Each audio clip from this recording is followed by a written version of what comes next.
Evangelho de Jesus, segundo escreveu João, capítulo 14, verso de número 14 e 15.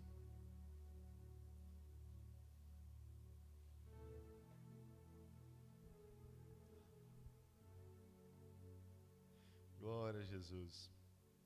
João 14, 14. Todos encontraram, amém?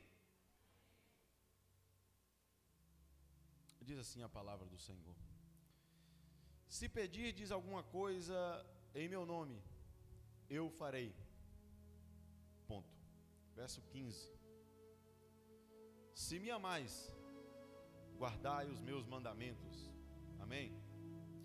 Pai, em nome de Jesus é a tua palavra, e nós queremos pedir ao Senhor que venha falar conosco, que venha ministrar os nossos corações, que o Senhor venha nos ensinar a amar, Senhor. Que o Senhor venha repreender todo o mal, repreender toda a retaliação. Que o Teu Espírito flua nessa casa. Nós repreendemos toda oração contrária, toda palavra contrária. Nós repreendemos toda artimanha de Satanás. Guarda a vida dos nossos irmãos que estão em viagem lá em Patinga. Deus, em nome de Jesus, guarda na estrada, guarda no culto, guarda onde eles estiverem. Guarda a vida do apóstolo. Ó Deus, em nome de Jesus, nós oramos e te agradecemos. Fala conosco, pois precisamos ouvir a tua voz. Em nome de Jesus, amém e amém. Toma o seu assento. Se tiver frio ou calor, você reclama com o outro Arthur hoje, tá, irmãos? Que eu não vou ter como manusear o ar hoje.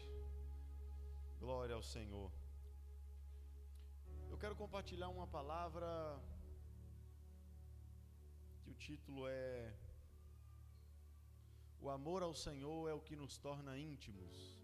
Amém?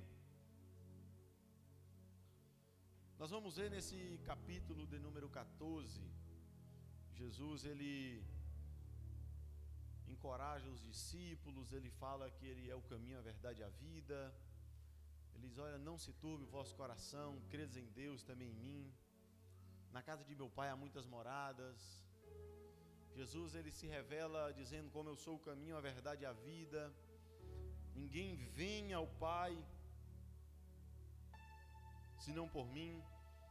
Nesse mesmo capítulo nós vamos ver Jesus dizendo do Espírito Santo, do Espírito da verdade, que o mundo não pode receber, mas que ele habita em nós e estará em nós para sempre.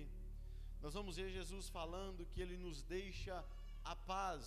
A minha paz vos dou, não vos la dou como o mundo a dá.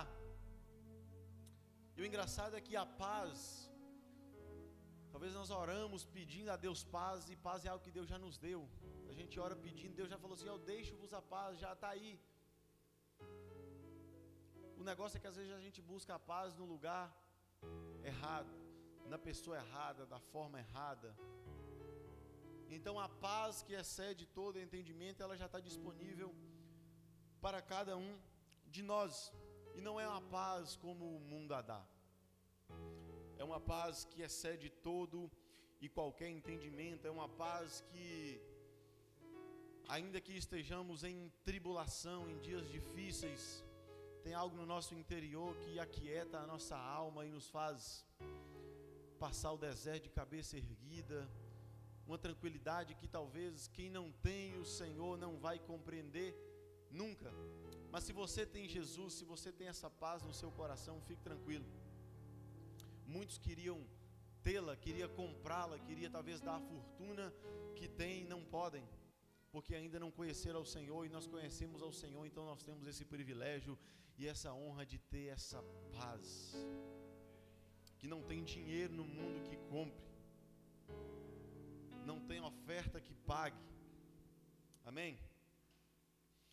Diante desse texto, a qual eu li os dois versículos, mas eu quero deixar claro que os versículos eles não se opõem um ao outro. Porém, nós vemos que para Deus realizar algo na nossa vida, nós não precisamos necessariamente amá-lo. Nós devemos o quê? Pedir no nome dele. Isso é o texto que nos fala. Jesus nos disse: olha, se pedir alguma coisa em meu nome, eu farei. Ponto. No outro versículo: se me amais, guardais os meus mandamentos. Então, para Jesus fazer uma realização na vida minha, sua, do ateu, do ímpio, do pecador, do adúltero, do mentiroso, Deus pode realizar na vida de qualquer um. Basta pedir no nome dele, porque ele realiza. Deus realiza na vida do crente.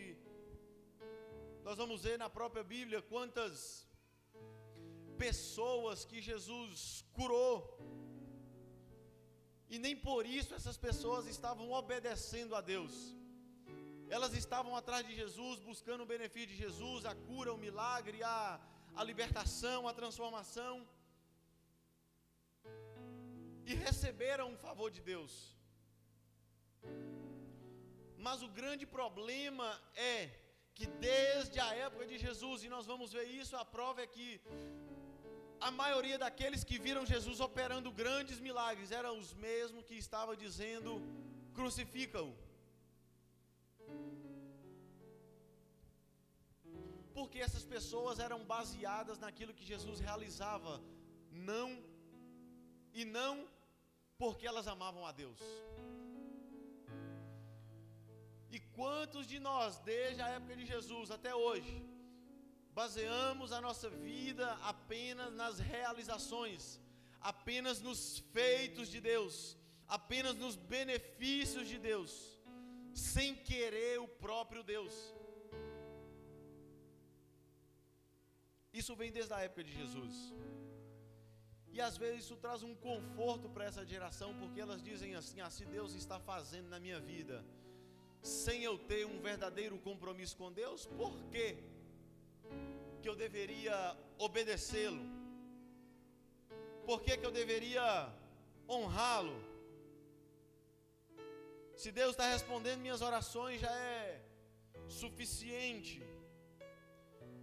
Eu venho aos cultos regularmente, ajudo no trabalho da igreja,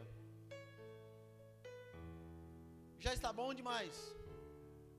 E diante desse texto, ainda falando sobre pedir a Deus, eu não quero em hipótese alguma anular você pedir alguma coisa a Deus. Peça mesmo. Deus ouve, Deus responde.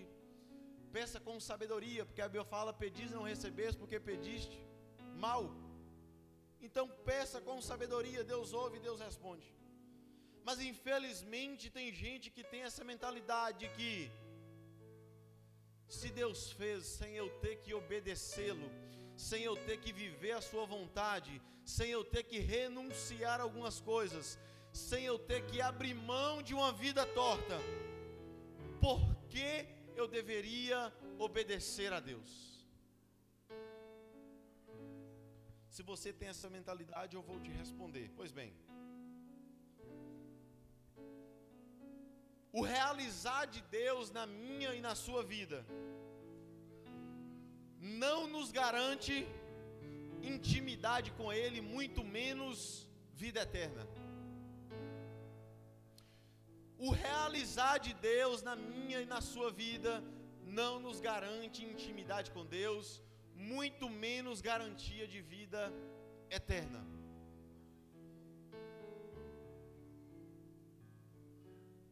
E eu te provo na Bíblia. Se não me engano, Mateus capítulo número 7.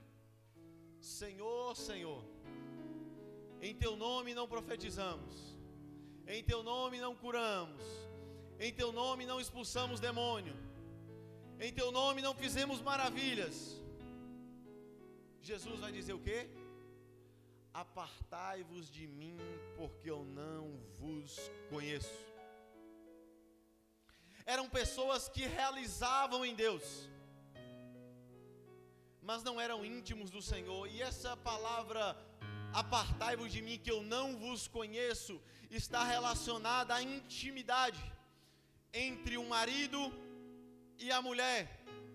E Abraão conheceu a Sara, e Eucana conheceu a Ana. Está falando de um relacionamento de intimidade entre marido e mulher, Ou seja, se Jesus está dizendo, apartai-vos de mim que eu não vos conheço, em outras palavras, Jesus está dizendo, apartai-vos de mim porque eu nunca me relacionei com você. Então, realizações em Deus, ser usado por Deus, não nos garante em hipótese alguma vida eterna.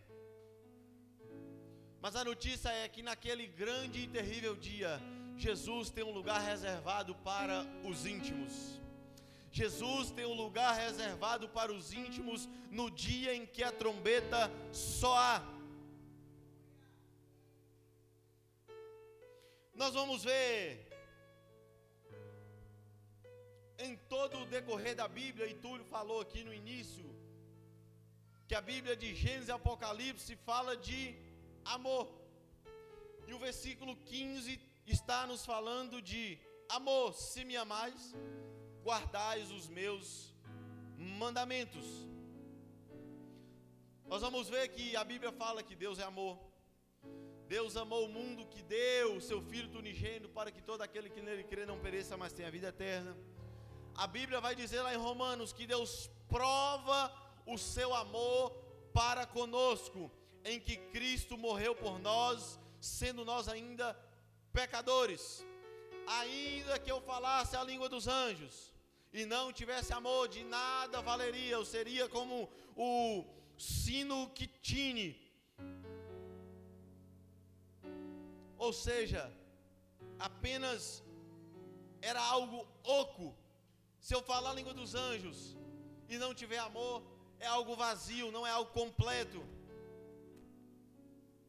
Jesus também vai nos dizer, assim como o Pai me amou, eu também vos amei, permanecei no meu amor.